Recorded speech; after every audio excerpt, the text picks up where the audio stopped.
Salut tout le monde, c'est Kirvendo et on se retrouve aujourd'hui pour ce 8e épisode des Amiibo. Alors juste un petit truc, en fait, j'ai déjà tourné cet épisode. J'ai déjà tourné la deuxième session de... En fait, je vais, pour être honnête, j'ai tourné la première session des Amiibo, j'ai tourné la deuxième et j'ai tourné tous les boss. Le souci, en fait, c'est tout simplement que j'ai mis sur YouTube le fichier, donc à partir du niveau 14, à partir de celui-là. Et en fait, en mettant en ligne ce fichier, YouTube a refusé de me le traiter en 720 et 1080p comme d'habitude. Je n'ai pas compris pourquoi, ce qui fait que l'épisode est bien sur la chaîne, mais il est en 320p. Et je n'ai pas envie de vous sortir un épisode en 320p. J'ai regardé, bon, c'est regardable, mais ça rend pas honneur au jeu. Le jeu, il est beaucoup plus joli que ça, donc c'est vraiment très moche en 320p. Et sauf que comme j'ai vraiment pas beaucoup de mémoire sur mon PC, je supprime la plupart des épisodes que je tourne, et donc je ne pouvais pas le réuploader. Et YouTube a refusé de me le traiter correctement. Ce qui fait que, en fait, maintenant, je me retrouve avec un épisode que je dois refaire. Donc je vais vous refaire tous les niveaux à partir du niveau 14 avec vous. Donc on va pas vraiment les découvrir, mais je vais vous les faire, vous les montrer, vous montrer les défis. Donc j'ai déjà tout débloqué, etc. Vous connaissez l'issue de l'épisode final. De toute façon, dites-vous que j'aurais jamais sorti un épisode si j'avais pas battu tous les boss. Et donc voilà, on va le refaire alors que je les connais. Je suis vraiment désolé, mais j'essaye d'avoir un certain niveau de qualité sur ma chaîne. Je refuse de vous sortir un épisode qui n'est pas une vidéo surtout sur Splatoon qui n'est pas en 720p. Pour moi, c'est assez inconcevable. Donc, je préfère vous le refaire, même si c'est un truc que j'ai déjà fait et que je vais pas vraiment découvrir, plutôt que vous le sortir comme ça. Donc, je sais plus exactement ce que je vous dis dans l'épisode, hein, mais où est-ce qu'il... Oh là là... Ah, sérieux, ok. Ça commence mal. Normalement les niveaux avec Octaling c'est moins difficile, hein, mais là ça commence mal. Donc juste la question du jour, c'est une question que j'avais posée en fait en rapport avec les Amiibo, hein, toujours vu qu'on est dans un truc avec les Amiibo.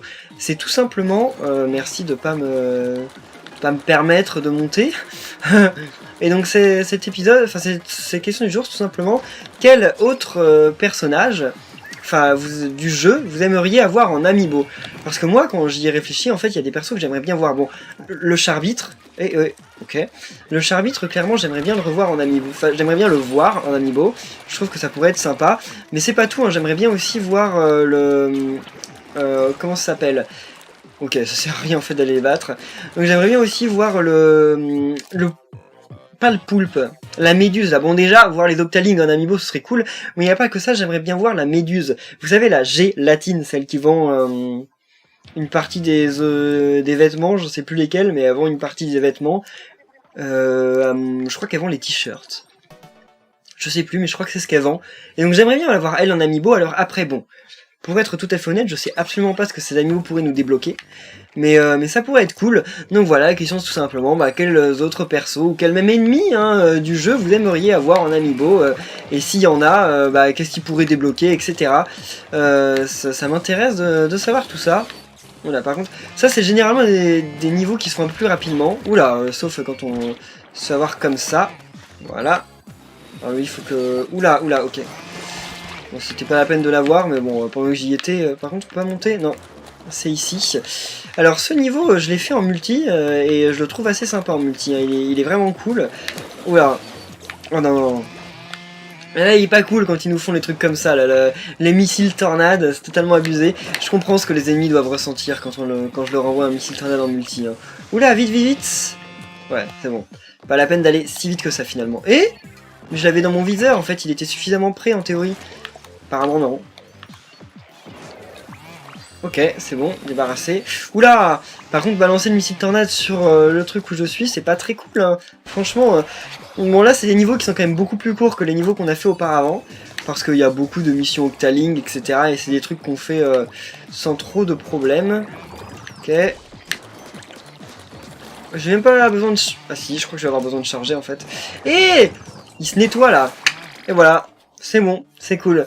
Alors, donc, dans cet épisode, comme j'ai dit, on continue les défis, mais on va faire aucun des boss, hein, comme prévu. Tous les boss sont faits dans l'épisode prochain, qui sortira, je crois, la semaine prochaine. Je sais plus exactement. Dans tous les cas, sachez que tout ce que je dis dans l'épisode prochain, qui se rapporte à cet épisode, est caduque, en fait, tout simplement parce que je retourne cet épisode après. Mais donc, vous fiez pas trop à ce que je dis si je pose des trucs par rapport à cet épisode. Ça a changé. Franchement, je suis vraiment confus de ce truc, mais vraiment, je préfère prendre du temps sur moi pour retourner un épisode et le remonter, plutôt que vous sortir un épisode en 320p quoi. Alors après dites-moi en commentaire, hein, ça se trouve vous auriez préféré voir l'épisode en 320p, mais franchement vu que je pars en plus, comme je suis en Chine là actuellement, ça m'embête de pas voir vos retours et de pas pouvoir retourner un épisode en dernier recours si jamais vous décidez de changer d'avis, et donc enfin si jamais vous changez d'avis, donc franchement je préfère vous retourner un truc, hein, je préfère prévenir, comme ça voilà. Au moins vous aurez un truc un peu plus quali que... Donc un peu plus quali que si ça avait été si j'avais sorti directement l'épisode. Ça par contre je me souviens que j'avais galéré de toute façon de base dans ce niveau. Donc en plus comme ça, alors là, ouais. Et c'est parti. Alors lui, il me tourne le dos, donc clairement, oh trop bien. Alors, on y va. Je me souviens plus trop de ce niveau, je crois qu'il y a l'un des niveaux sur lesquels j'ai galéré, alors je sais plus si c'était parmi les premiers niveaux ou c'était là, mais on verra ça quand on y sera, hein, je vous le dirai justement. Et là, j'ai remarqué que charger à fond, en fait, ça change pas grand chose apparemment sur la portée qu'on va faire avoir aux hélices. Oula. Ok, ouais, donc là il faut avoir ce truc.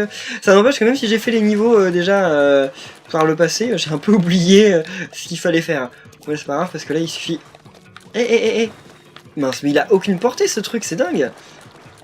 En fait, il a aucune portée. D'ailleurs, j'ai joué avec lui en multi, il y a pas longtemps, et j'ai l'impression qu'en multi, il a plus de portée qu'il en a là en solo. Alors, je sais pas si c'est une impression, mais en tout cas... Sérieux. Mais en tout cas, pour moi, c'est vraiment le cas, quoi. J'ai l'impression qu'il y a vraiment aucune portée, alors qu'en solo, j'ai joué avec, et pour moi, c'était l'un des concentrateurs qui avait les meilleures portées. Donc c'est peut-être une impression, hein. Je veux pas dire, après, faut faire des expertises, faire des expériences, mais j'en ai le sentiment. Cool, on a repris une armure. Ouais. Bon, c'est bon, on va y aller. Ça, ces petits trucs là que vous voyez, là, les petits trucs qui sont en forme de triangle ou de croix, ou je sais pas trop à quoi les comparer, en fait, ça vous évoque peut-être rien, mais en fait, ils font ça souvent au Japon.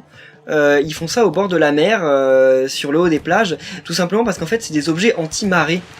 Enfin, anti-raz-de-marée. Ce qui fait que quand il y a un raz-de-marée, généralement, s'il y a ces outils, et ben, enfin ces espèces de trucs, je sais même pas comment ça s'appelle, et ben ça ralentit l'intensité de la vague.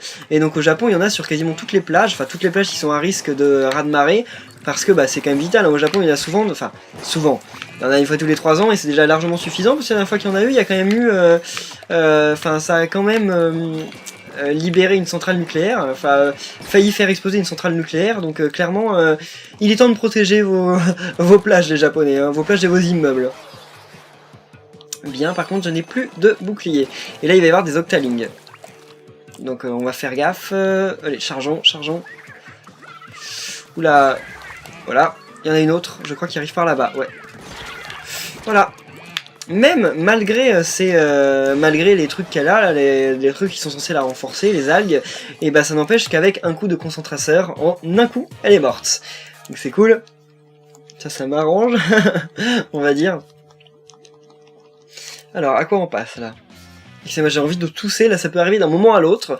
Donc si d'un coup vous entendez un bruit strident, j'ai fait B. Ok, alors donc on était au niveau là, donc avec les snipers.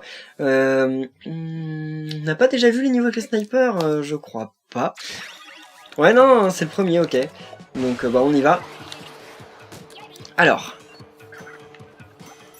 j'ai pas assez de portée. Ça c'est courant. Eh, qu'est-ce qu'il fait à venir là? Il s'est trop rapproché de moi là. Vas-y crève. Je suis protégé un peu, mais quand même. Voilà.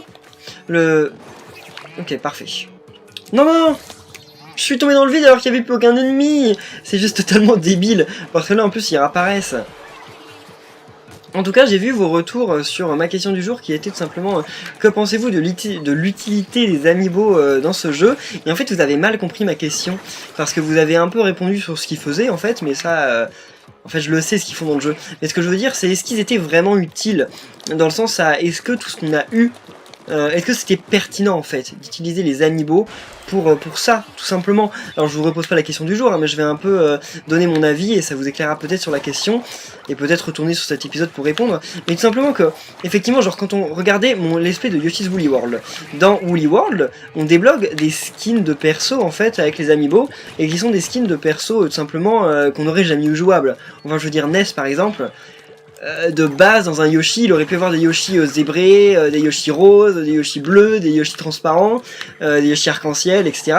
Il n'y aurait jamais eu Yoshi Ness. Simplement parce que NES c'est un autre univers Nintendo, etc. Donc il n'y aurait pas eu tout ça. Mais donc c'est pour ça que je me dis, pour ça c'est pertinent.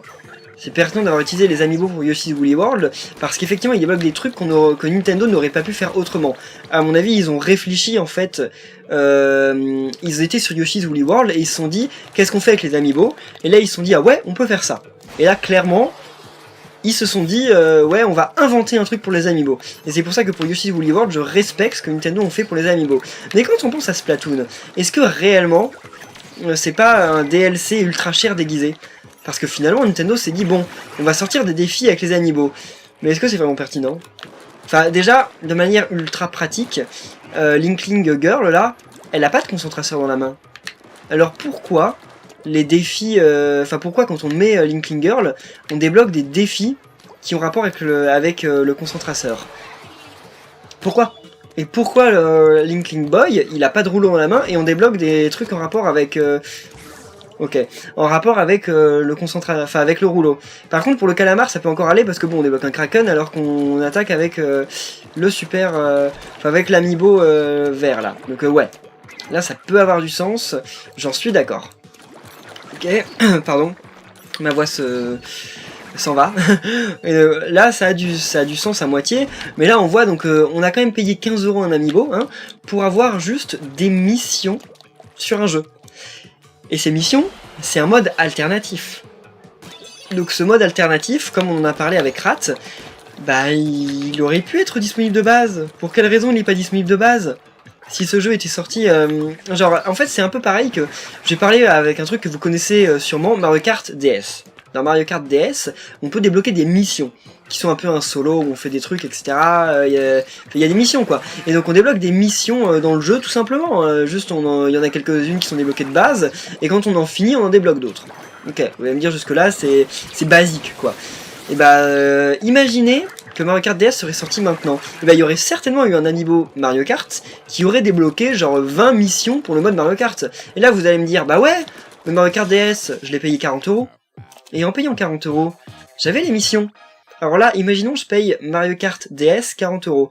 Et je dois racheter un amiibo 15 €, qui peut être très beau. Hein. Effectivement, les amiibos sont parfois jolis. Un amiibo Mario Kart, ça aurait peut-être été très joli. Il aurait fallu payer 20 €, enfin 15 € pour débloquer un mode mission. Et ce mode mission, il peut être cool. C'est 5 heures de vie max, quoi. 5 heures de durée de vie max. Et vraiment max, hein, quand on essaye de le faire à 100%. Et là, les défis... Regardez, mettez bout à bout 30, 30, 30, 1h30, 3h, 4h30. 4h30 de durée de vie. Et encore, j'ai arrondi à 30 alors qu'il y avait des épisodes qui faisaient 20. Donc ça fait 4h30 de durée de vie qu'on a payé 15 € par amiibo. Hein. Donc c'est-à-dire qu'en gros, on l'a payé... Oh là là. Donc ça veut dire que ce truc, on l'a quand même payé 15, 30, 45 hein. Donc on paye 1 € par heure en fait, 1 € par heure de jeu. Et donc c'est, moi je trouve que c'est assez abusé. J'aime bien les amiibo, j'aime bien Nintendo, mais ça n'empêche qu'il y a des trucs pour lesquels je trouve que Nintendo nous prend un peu pour des pigeons. Mais après, en même temps Nintendo, hein, il faut se le dire, hein, Nintendo c'est pas des anges. Nintendo ils font ce qui leur rapporte de l'argent, c'est normal. Nintendo c'est une entreprise, et comme toutes les entreprises du monde, ceux qui font leur rapporte de l'argent. Donc ils le font pour l'argent, et effectivement, il y a des entreprises qui font des trucs juste pour l'argent, puis ils se moquent un peu de nous.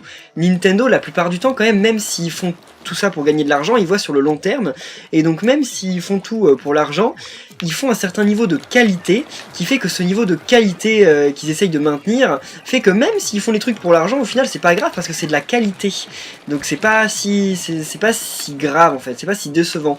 Mais là pour le coup des amiibo, oui c'est de la qualité, c'est marrant ces défis, mais est-ce que c'est vraiment nécessaire, mince, de payer si cher pour un truc que Nintendo nous aurait mis de base dans le jeu si ce jeu était sorti en 2005?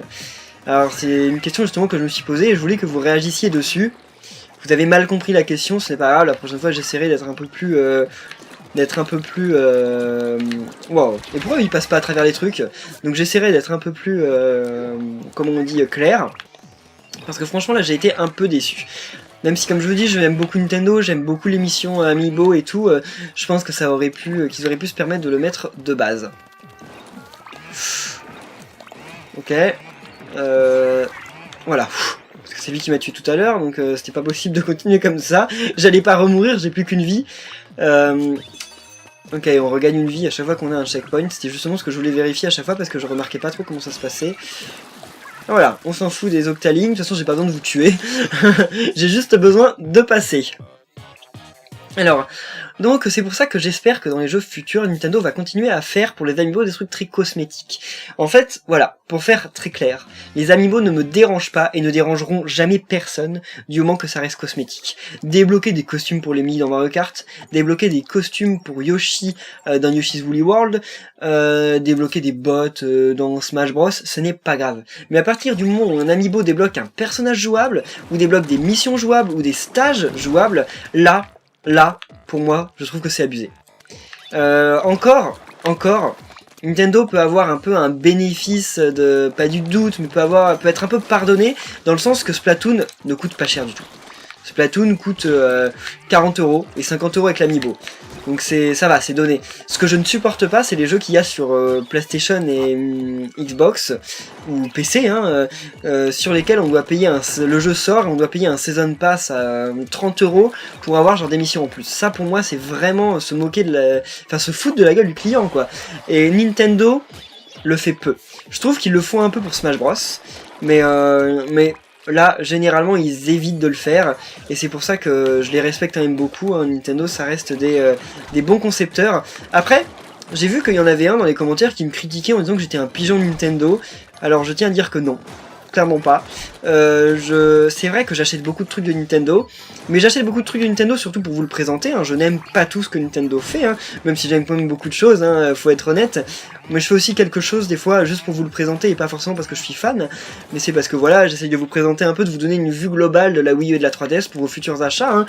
Je me le cache pas, hein, je fais de la pub pour Nintendo sur ma chaîne parce que je suis fan de Nintendo. Qu'on soit clair, Nintendo ne me paye pas, hein. Nintendo ne m'a ni payé, ni offert de jeu, hein. Je n'ai aucun contact avec Nintendo, quel qu'il soit. Je n'ai jamais parlé à aucun conseiller de chez Nintendo. Donc je fais ça totalement gratuitement. Bon, effectivement, je monétise mes vidéos, hein. Je pense que ça, je veux pas m'en cacher, hein. Mais c'est rien comparé à ce que Nintendo ou un développeur pourrait me payer. Mais c'est pas forcément mon but. Moi, ce que je veux, c'est faire des vidéos pour vous présenter des trucs qui me plaisent. Et je veux pas vous présenter juste tout parce que, voilà, j'ai été payé pour le faire.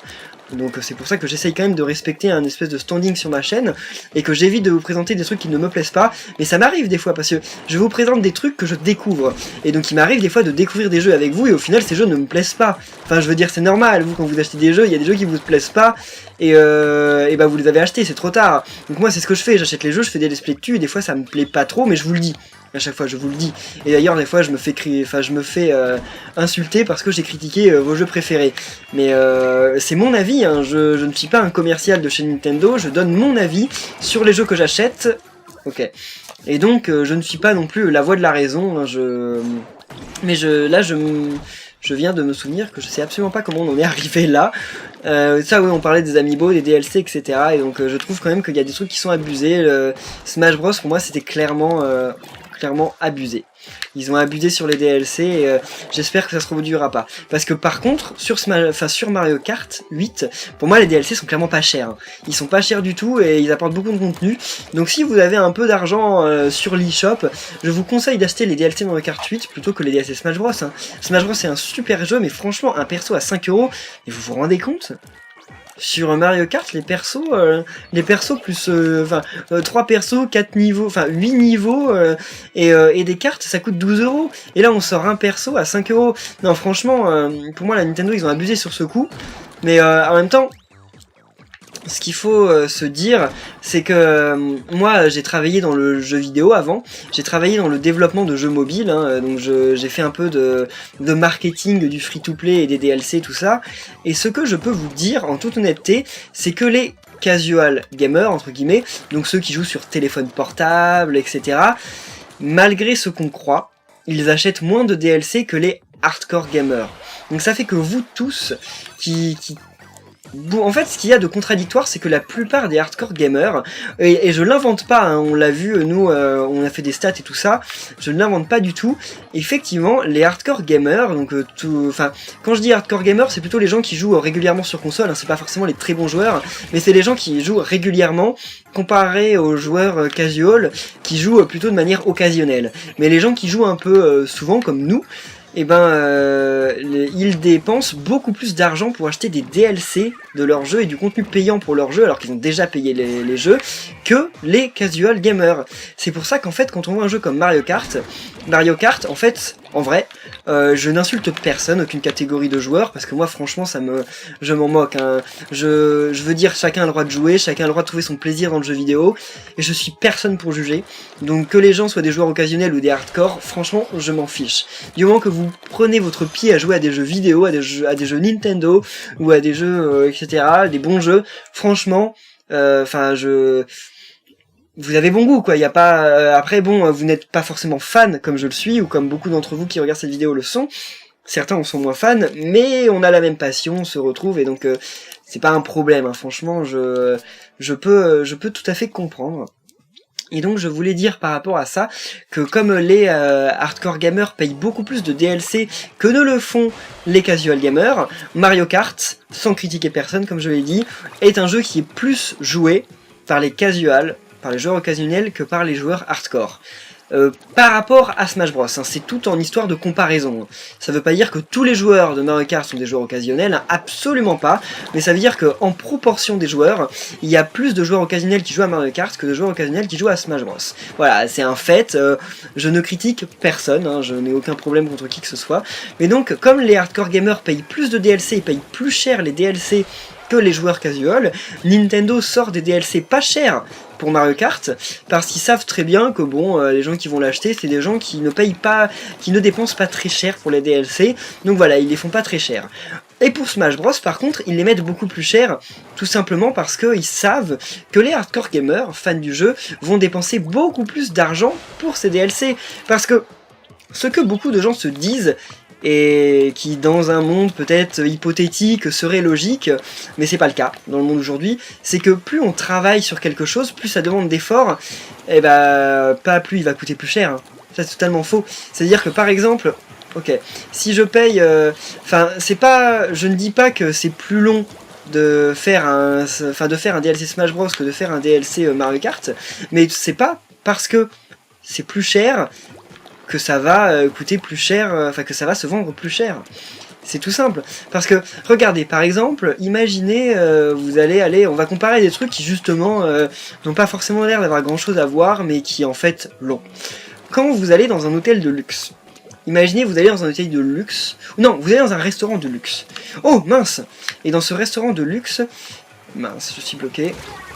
Ok, tant pis. Donc dans ce restaurant de luxe, vous avez payé votre assiette, quelque chose comme, je ne sais pas, vous avez payé, allez, on va dire 80 € votre plat. C'est peut-être pas un luxe, mais bon, c'est un peu du luxe quand même. Vous avez payé 80 € votre plat. Vous allez au cinéma voir un super film. Vous payez 7 € la place. Et ben, dans les deux cas, c'est du divertissement.